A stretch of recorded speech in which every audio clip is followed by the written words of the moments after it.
एक छोटी सी किताब जिसमें खाली 20 चैप्टर्स हैं और उस किताब ने लाखों लोगों की जिंदगियों को बर्बाद किया है, ऐसा क्लेम किया जाता है।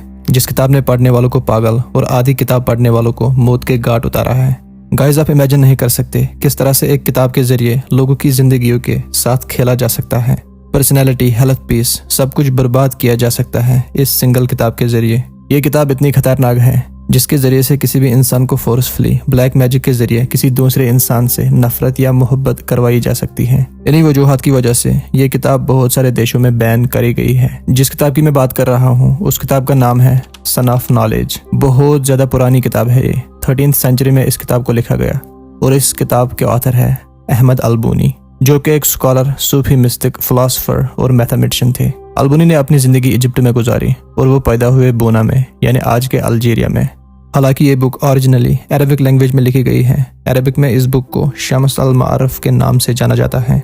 इस किताब के पहले 2 चैप्टर्स में लेटर्स, नंबर्स, उनके सीक्रेट और हिडन मीनिंग्स, लेटर जैसे न्यूमरोलॉजी, ऐसी चीजों का जिक्र किया गया है। अलबूनी के अकॉर्डिंग इन नंबर्स और लेटर्स को करेक्ट ऑर्डर और करेक्ट कॉम्बिनेशन के साथ जब जोड़ा जाता है तो पढ़ने वाला मैजिक को कंट्रोल कर पाता है, किसी हकीकी चीज पे कंट्रोल पा सकता है। चैप्टर 3rd और 4th में लूनर फेज के बारे में लिखा गया है। लूनर फेज, ये साइंटिफिक टॉपिक इस किताब में इंक्लूड करा गया है। जब सूरज की रोशनी चांद पे पड़ती है, जो डिफरेंट शेप्स चांद के बनते हैं, जैसे फुल मून, हाफ मून, इन फेज को लूनर फेज कहते हैं। इनकी टाइमिंग और अलाइनमेंट किस तरह से हमारी जिंदगियों को इफेक्ट करती है, इस चीज का जिक्र किया गया है इन 2 चैप्टर्स में। अगले 15 चैप्टर जो इस किताब के हैं उसमें रिलीजियस और फिलोसफिकल चीजें डिस्कस करी गई हैं।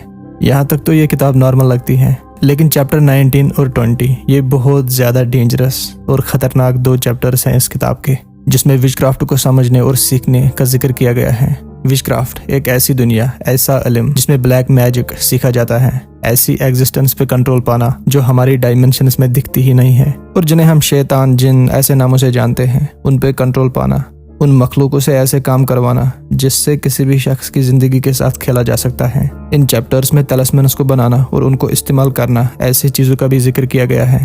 तलिस्मन्स कोई ऐसा ऑब्जेक्ट या ऐसी चीज होती है जो पीर या बाबा लोग देते हैं और जिनको लोग व्रिस्ट्स, आर्म्स या गले में पहनते हैं। बहुत पहले से इन चीजों को पहना जाता था क्योंकि कुछ लोग ये क्लेम करते हैं ये तलिस्मन सच में हमको प्रोटेक्ट करते हैं हार्म, एविल, एट्सेट्रा से, और इन्हीं के जरिए किसी को हार्म भी पहुंचाया जा सकता है, फिजिकली भी और मेंटली भी। इन चैप्टर्स में डेविल्स, जिन्स, उनका काम, उन पे कंट्रोल पाना, ऐसी चीजों को सिखाया जाता है।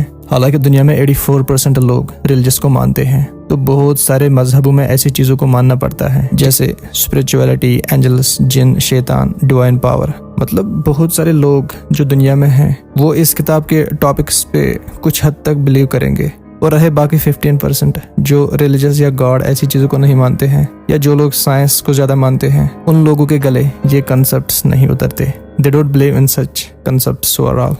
मगर दोस्तों, हकीकत ये है, आज तक रिलीजियस कंसेप्ट्स और साइंटिफिक कंसेप्ट्स पैरेलल चलते आ रहे हैं, तो हम 2 में किसी एक को रॉन्ग प्रूव नहीं कर सकते।